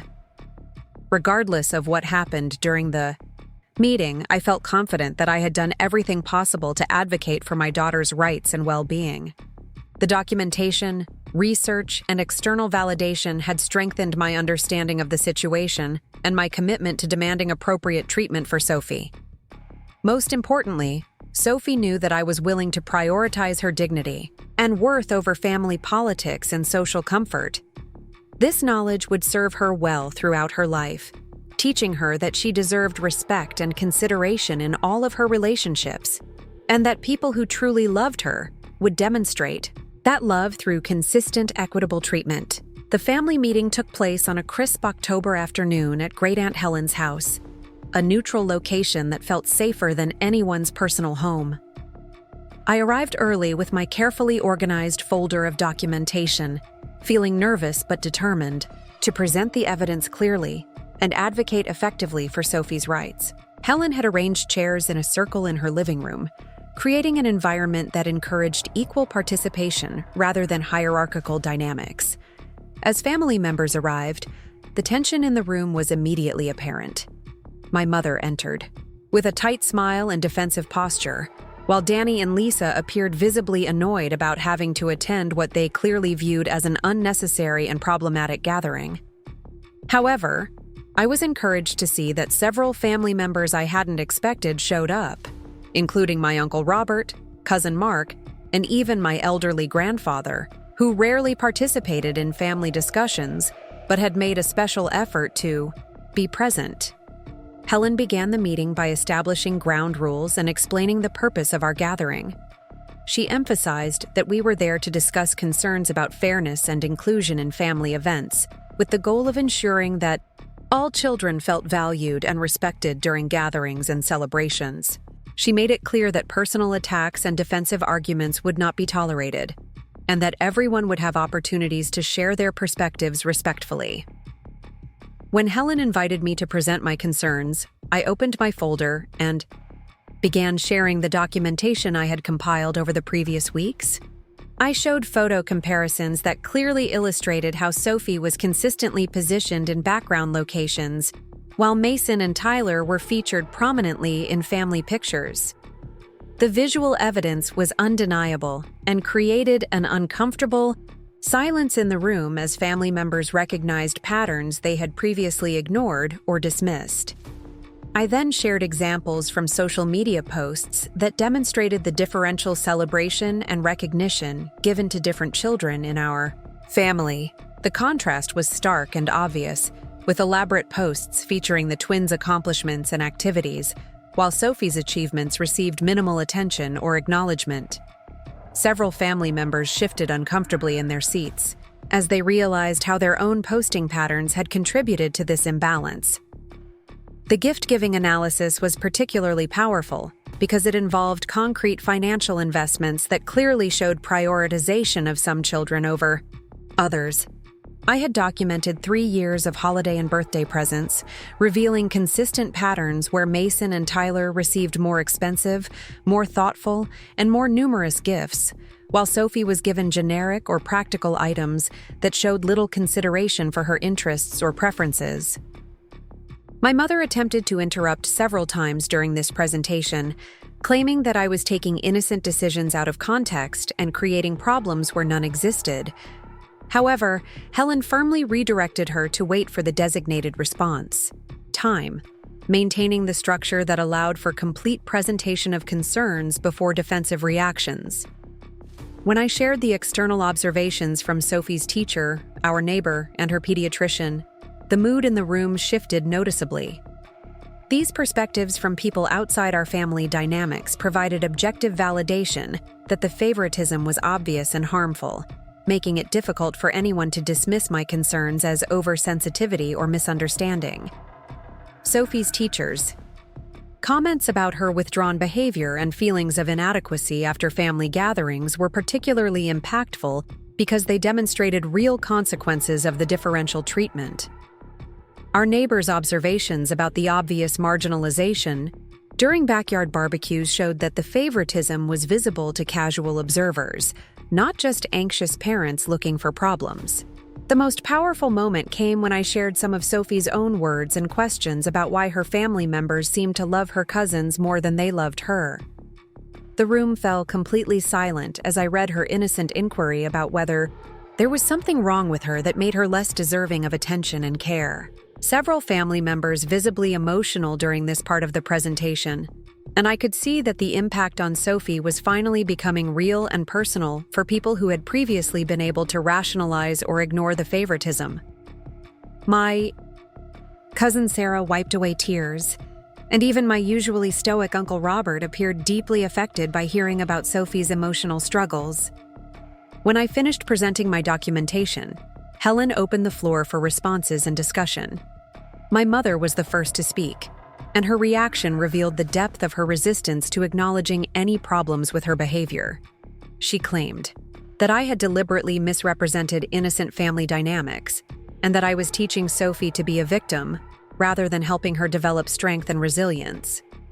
She argued that Mason and Tyler needed extra attention because they came from a two-parent household where they had to compete for attention, while Sophie received focused care from me as an only child. This logic was fundamentally flawed and showed that she still didn't understand the basic principle that all children deserve equal consideration from their extended family, regardless of their home situations. Danny's response was equally defensive and revealed his continued commitment to justifying the favoritism rather than addressing its harmful effects. He claimed that Sophie was more mature and capable than her younger cousins, and therefore didn't need as much support or accommodation during family events. He argued that giving her equal treatment would actually be unfair to the twins, who required more assistance and attention. Lisa went even further, suggesting that my concerns were motivated by jealousy and competitiveness, rather than genuine care for Sophie's well-being. She accused me of trying to make family gatherings about Sophie when they should be opportunities for all children to learn sharing and compromise. These responses demonstrated that my mother, Danny, and Lisa remained completely committed to their perspective that the favoritism was appropriate and beneficial, rather than recognizing it as harmful discrimination that needed to be addressed immediately. Their defensive reactions showed that they had no intention of changing their behavior or acknowledging the damage they had caused to Sophie. However, other family members responded very differently and provided the support and validation I had hoped to receive. My cousin Sarah spoke passionately about her own observations of the differential treatment and her regret about not addressing it sooner. She committed to actively advocating for equal treatment in future family planning and to speaking up when she witnessed favoritism or discrimination. Uncle Robert shared his perspective as someone who had remained silent despite feeling uncomfortable about the dynamics he had observed. He acknowledged that his failure to intervene had been a mistake and pledged to support changes that would ensure fair treatment for all children in our family. Most surprisingly, my grandfather spoke up with a clarity and authority that commanded attention from everyone in the room. He said that favoritism had damaged families throughout history, and that he was ashamed to see such obvious discrimination happening among his own descendants. He declared that any future family events he attended would need to treat all children equally, or he would not participate. His statement carried significant weight because of his respected position in the family and his reputation for fairness and wisdom. Several family members who had been silent or uncertain about taking sides seemed influenced by his clear stance against the favoritism. Helen facilitated a discussion about specific changes that would need to happen for family events to become more equitable and inclusive. The suggestions included rotating responsibility for planning gatherings to ensure different perspectives were included, establishing guidelines for gift-giving that ensured equal investment in all children, and creating accountability measures for family members who continued to show favoritism. However, when it came time to commit to implementing these changes, the resistance from my mother, Danny, and Lisa became even more pronounced. They refused to agree to guidelines that would limit their ability to prioritize Mason and Tyler, claiming that such restrictions would prevent them from meeting their children's special needs. My mother declared that she would rather stop hosting family events entirely than be forced to treat all children exactly the same way, revealing that she was more committed to maintaining favoritism than to creating inclusive gatherings. Danny and Lisa supported this position, suggesting that they would organize separate events for their immediate family rather than participating in gatherings where they couldn't prioritize their own children. This response clarified the fundamental divide in our family and made it clear that some members were not willing to change their behavior regardless of the evidence or consequences. They were choosing favoritism over family unity and discrimination over fairness. Helen asked each family member to make a specific commitment about their future behavior and participation in family events. The responses revealed a clear split between those who were willing to support equitable treatment and those who remained committed to maintaining the status quo. Several family members, including Sarah, Robert, my grandfather, and Helen herself, committed to advocating for equal treatment and to withdrawing their participation from events where favoritism occurred. They pledged to speak up when they witnessed discrimination and to support alternative gatherings that included all family members fairly. However, my mother, Danny and Lisa remained defiant and refused to commit to any changes in their behavior or planning processes. They maintained that their approach was appropriate and that my demands were unreasonable and harmful to their children's well-being. By the end of the meeting, it was clear that our family would be permanently divided into two groups: those who supported equal treatment for all children and those who were committed to maintaining favoritism toward Mason and Tyler. While this outcome was sad and disappointing, it also provided clarity about which relationships were healthy and sustainable for Sophie's development. In the weeks following the family meeting, the division in our extended family became increasingly apparent, as different members chose sides and made decisions about their future participation in gatherings and relationships. The clarity that emerged from these choices was both painful and liberating, as it revealed which family members were genuinely committed to treating Sophie fairly and which ones prioritized their own comfort over her well-being. My mother followed, threw on her threat to stop hosting family events rather than implement changes that would ensure equal treatment for all children. She canceled the annual Thanksgiving gathering that she had organized for over a decade, sending a message that maintaining favoritism was more important to her than bringing the family together for traditional celebrations. Her decision to cancel Thanksgiving rather than treat Sophie fairly was particularly hurtful because it demonstrated how deeply committed she was to discriminating against my daughter. Rather than simply agreeing to include Sophie in photos, conversations, and activities on the same level as her cousins, she chose to end family traditions entirely. Danny and Lisa supported my mother's decision and announced that they would be organizing their own holiday celebrations that would focus exclusively on their immediate family and close friends. They made it clear that Sophie and I were not welcome at these alternative gatherings, effectively excluding us from family holidays because we had demanded fair treatment. Their response revealed that they viewed Sophie's desire for equal consideration as a threat to their children's special status, rather than recognizing that fairness would benefit everyone in the family. They were unwilling to share attention and resources equitably, preferring to create separate celebrations where they could continue prioritizing Mason and Tyler without interference. However, the family members who had committed to supporting equal treatment during the meeting followed, through on their promises in meaningful and encouraging ways. Helen immediately began planning alternative holiday gatherings that would include all family members who supported inclusive treatment, creating new traditions that prioritized fairness and respect for everyone. Sarah took on a leadership role in organizing these new gatherings, working with Helen to establish planning processes that considered all children's preferences and needs equally.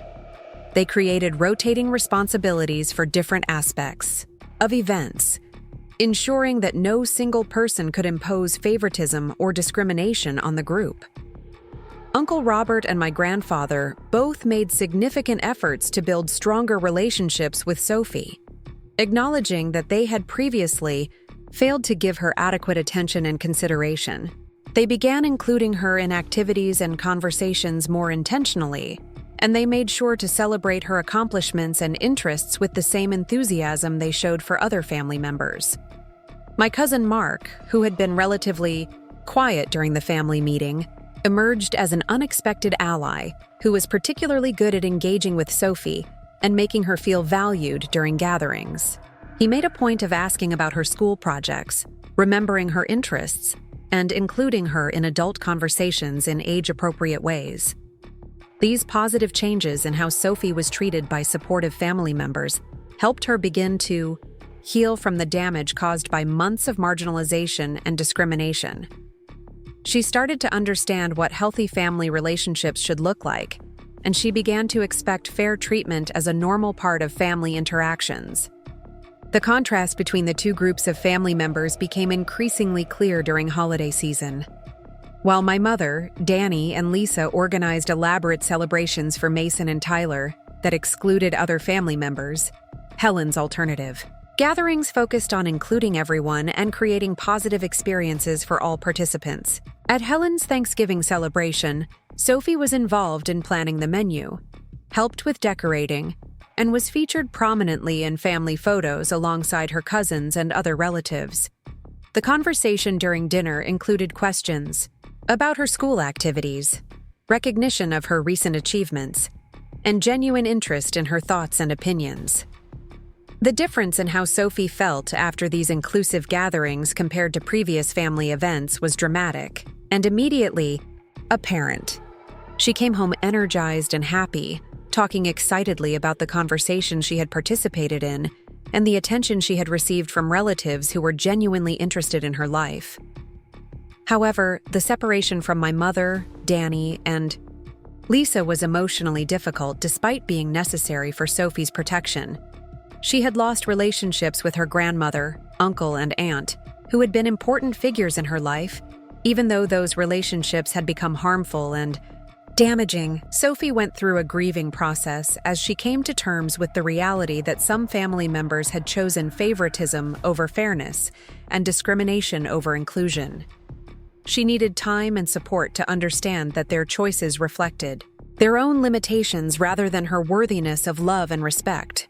We had several conversations about the difference between missing people and missing the idea of what those relationships could have been if the family members had been willing to treat her fairly. Sophie was sad about losing her grandmother, but she was also relieved to be free from the constant stress of being marginalized and devalued during family gatherings. The extended family dynamics also affected relationships between adults who had previously maintained neutral or cordial connections. My mother stopped speaking to Helen and several other family members who had supported the alternative gatherings, creating lasting rifts that extended beyond the immediate conflict about children's treatment.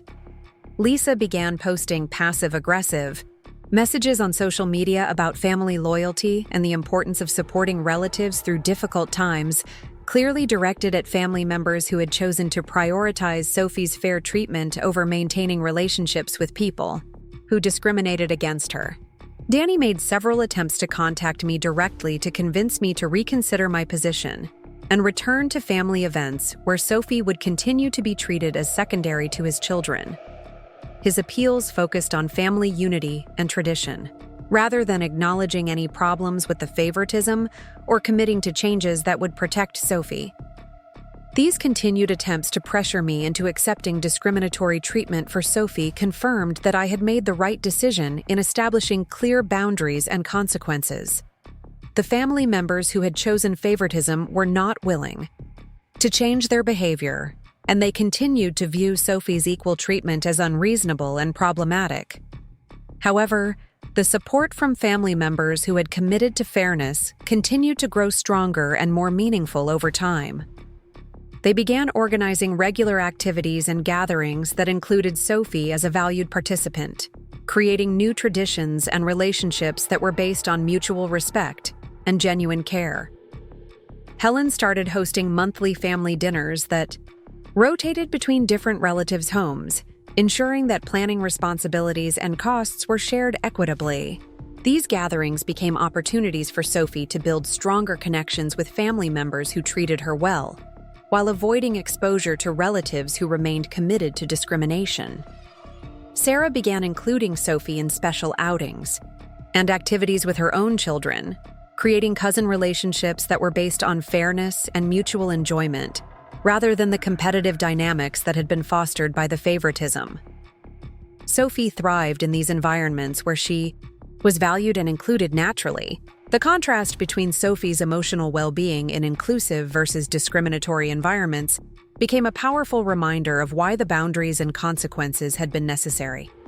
She was happier, more confident, and more secure when surrounded by people who treated her fairly, while previous exposure to favoritism had made her anxious and withdrawn. As the months passed and Sophie became accustomed to participating only in family activities where she was treated fairly and respectfully, the positive changes in her emotional well-being and self-confidence became increasingly apparent. The contrast between her behavior and attitude before and after we established boundaries around discriminatory treatment was striking and confirmed that protecting her from favoritism had been the right decision. Sophie's anxiety around family gatherings completely disappeared once she was no longer exposed to situations where she would be marginalized or ignored. She began looking forward to events at Helen's house and other inclusive gatherings, knowing that she would be welcomed, included, and valued as an important participant rather than an afterthought or burden. Her confidence in expressing her opinions and preferences grew significantly as she experienced consistent validation and interest from family members who genuinely cared about her thoughts and feelings. During conversations at family dinners, she began contributing more frequently and enthusiastically, sharing stories about school, friends, and activities without the hesitation and self-doubt that had characterized her previous interactions. The change in how Sophie approached relationships was particularly remarkable.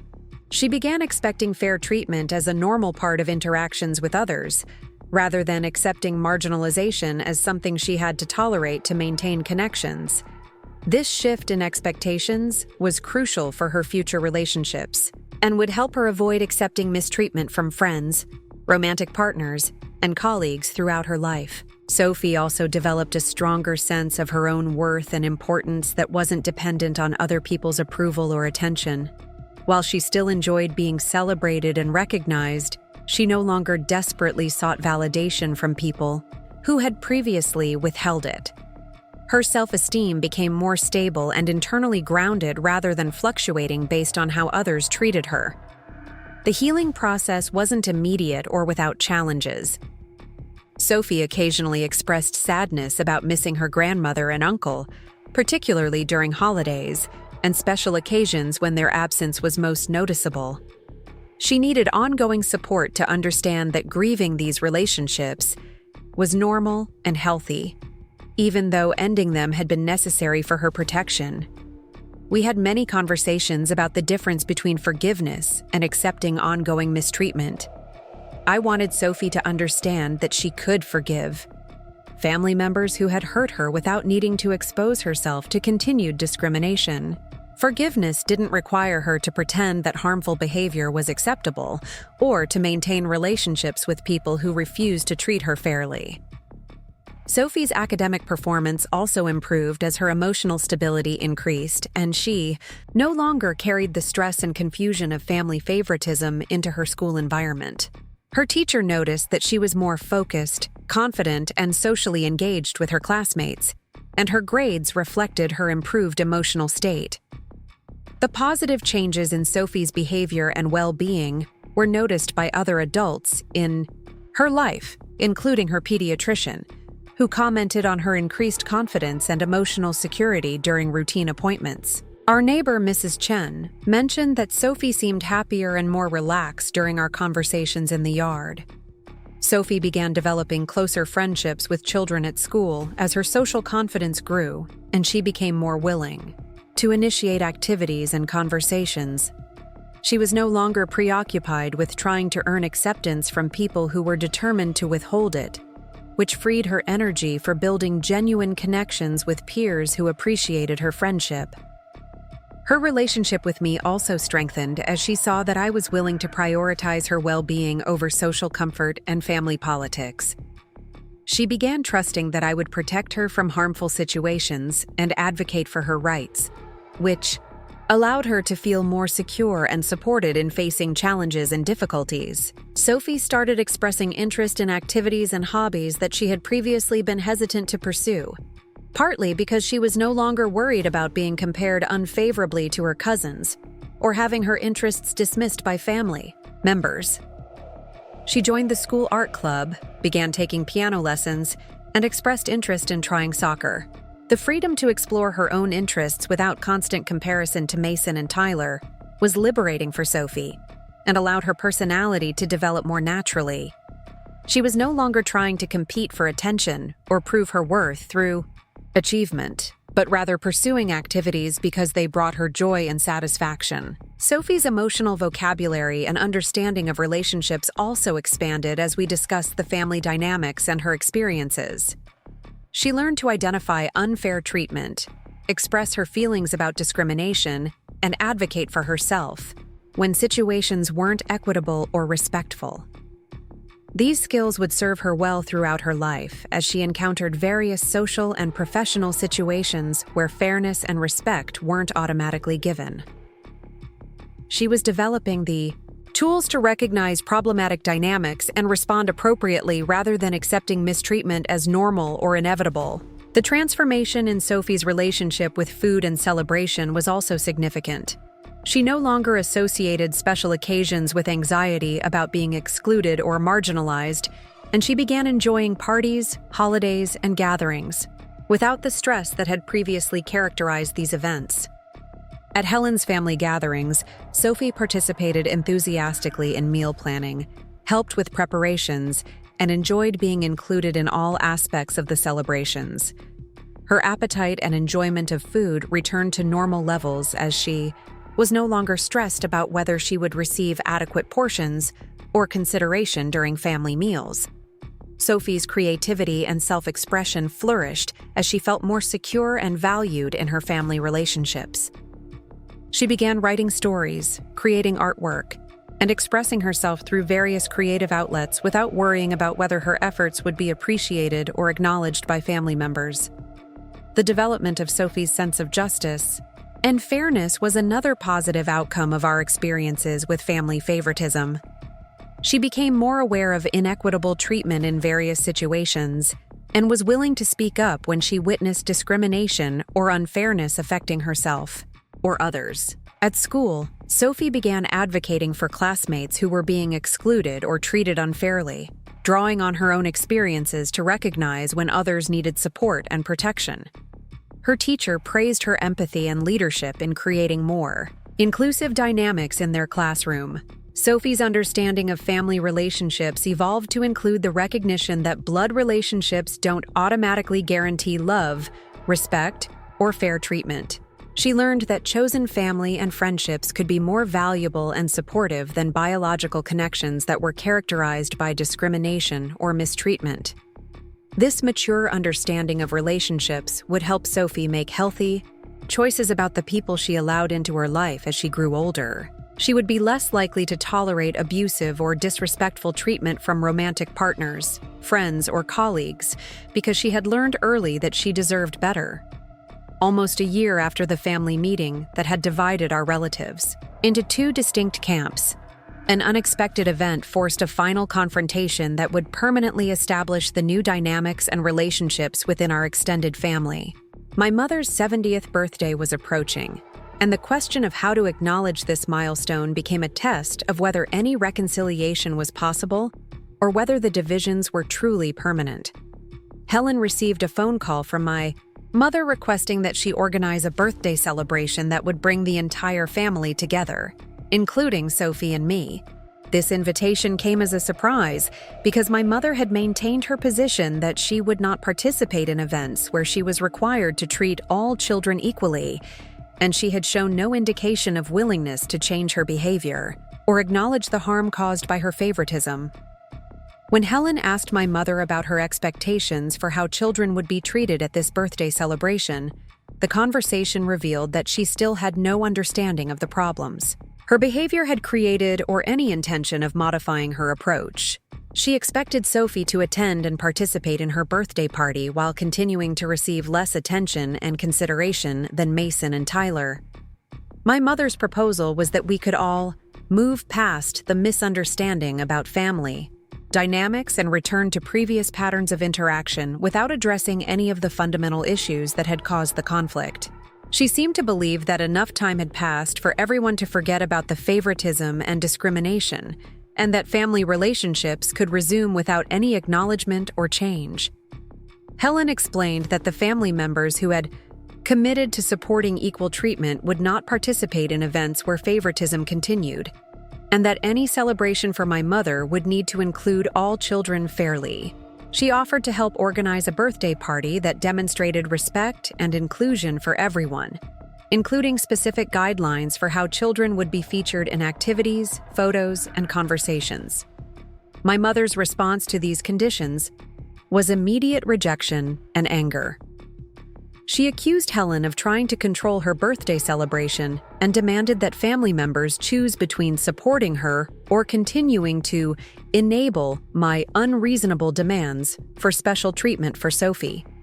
This ultimatum revealed that my mother still fundamentally misunderstood the situation and viewed equal treatment as special favoritism rather than basic fairness. She was asking family members to choose between supporting discrimination or supporting equity, and she was confident that most relatives would prioritize their relationship with her over protecting Sophie from continued marginalization. Helen consulted with the family members who had committed to supporting inclusive treatment, including Sarah, Robert, my grandfather, and several others. The consensus was clear. They would not participate in any celebration where children were treated unequally, even if it meant missing my mother's milestone birthday. When my mother learned that multiple family members were declining to attend her birthday party unless she agreed to treat Sophie fairly, her reaction was escalation and manipulation rather than reflection or compromise. She began calling relatives, individually, to pressure them into choosing sides and to paint me as the person responsible for destroying family relationships. She contacted my grandfather to complain about how his support for equal treatment was enabling my allegedly unreasonable behavior and causing division in the family. However, my grandfather's response was firm and clear. He would not attend any family event where discrimination occurred, and he was disappointed that his daughter was more committed to favoritism than to family unity. My mother also reached out to extended family members who lived out of state and had not been involved in the recent conflicts, hoping to recruit allies who might pressure the local relatives to attend her birthday party, regardless of how Sophie would be treated. However, when these relatives learned about the context and history of favoritism, most were shocked and supportive of the position that all children should be treated equally. Sarah received multiple phone calls from my mother attempting to convince her that the conflict was based on misunderstandings and that everyone should focus on celebrating the birthday rather than dwelling on issues about children's treatment. Sarah's response was that she would be happy to celebrate my mother's birthday at an event where all grandchildren were valued and included fairly. The pressure campaign revealed the extent to which my mother was willing to manipulate and divide the family, rather than acknowledge her behavior or commit to treating Sophie equitably.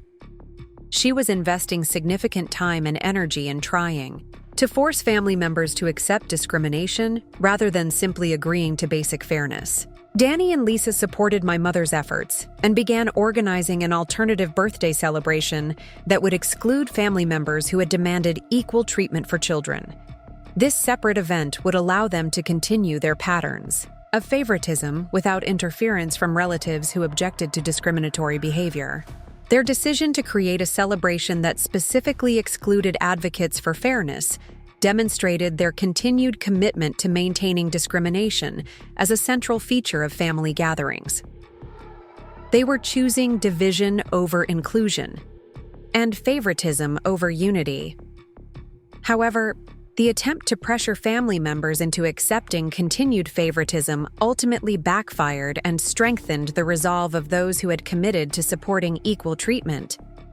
Rather than creating doubt or division among the allies, my mother's manipulation tactics clarified the importance of maintaining boundaries and consequences. Helen organized a separate celebration for my mother's birthday that included all family members who supported inclusive treatment. This gathering was planned with careful attention to ensuring that all children, including Sophie, were featured prominently in activities, conversations, and recognition. The contrast between the two birthday celebrations became a powerful symbol of the fundamental values that divided our family. One event celebrated discrimination and exclusion, while the other demonstrated respect and inclusion for all participants. Sophie participated enthusiastically in planning Helen's celebration for my mother, creating handmade decorations and helping to prepare special foods. She was excited to contribute to honoring her grandmother's birthday, despite the ongoing conflict about how she had been treated by that same grandmother. Sophie's generous spirit and willingness to celebrate someone who had hurt her showed remarkable maturity and emotional health. She was able to separate her feelings about my mother's behavior from her recognition that birthdays should be acknowledged and celebrated, demonstrating the secure sense of self that had developed since we established protective boundaries. The success of Helen's inclusive birthday celebration contrasted with reports of tension and discomfort at my mother's exclusive event, provided validation that the alternative family dynamics we had created were healthier and more sustainable than the previous patterns of favoritism and discrimination. Family members who attended Helen's celebration reported feeling relaxed, included, and valued, while those who attended my mother's event described awkwardness and underlying tension that made the gathering uncomfortable and strained. The difference in emotional atmosphere reflected the different values and approaches that characterized each group. 2 years have passed since that pivotal family meeting that changed everything about our family dynamics, and the transformation in Sophie's life and well-being has been profound and lasting. The decision to prioritize her dignity and fair treatment over maintaining relationships with family members who were committed to discrimination has proven to be one of the most important choices I have ever made as her mother. Sophie is now 9 years old and thriving in ways that would not have been possible if we had continued to expose her to systematic favoritism and marginalization. Her confidence is genuine and stable, rooted in secure relationships with people who value and respect her consistently. She no longer questions her worth or wonders whether she deserves the same consideration given to other children. The family gatherings we attend now are joyful occasions where Sophie knows she will be welcomed, included, and celebrated as an important participant. Helen continues to host monthly dinners and seasonal celebrations that rotate between different homes, creating traditions that prioritize fairness and mutual respect for all family members. Sophie has developed particularly close relationships with several family members who made the effort to build genuine connections with her after recognizing how poorly she had been treated previously. Uncle Robert has become a wonderful mentor who takes special interest in her art projects and school activities, while Cousin Sarah includes Sophie in regular outings with her own children.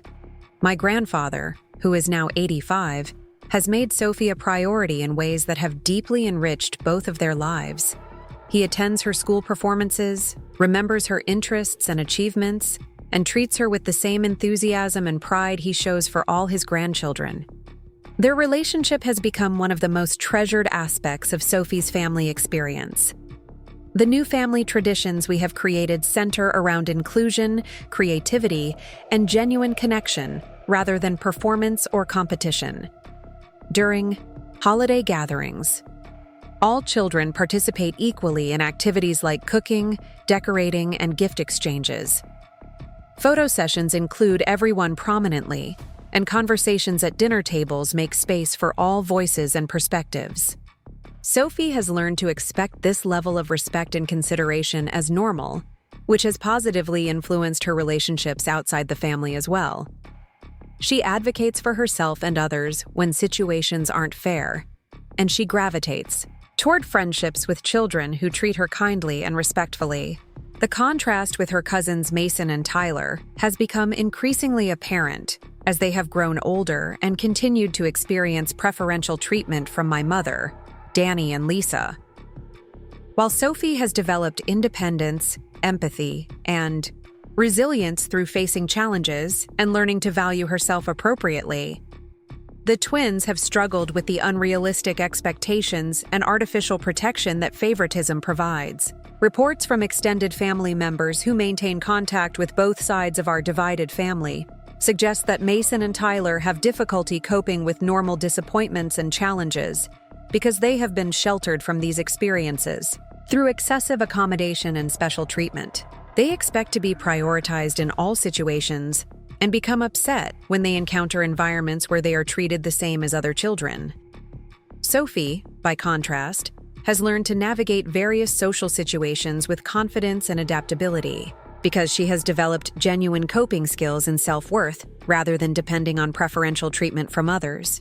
The challenges she faced in dealing with family favoritism, while painful at the time, ultimately strengthened her character and emotional intelligence. Our relationship has also deepened and strengthened through the process of addressing the family favoritism together. Sophie trusts that I will protect her from harmful situations and advocate for her rights, which has created a foundation of security that supports her growth and development in all areas of her life.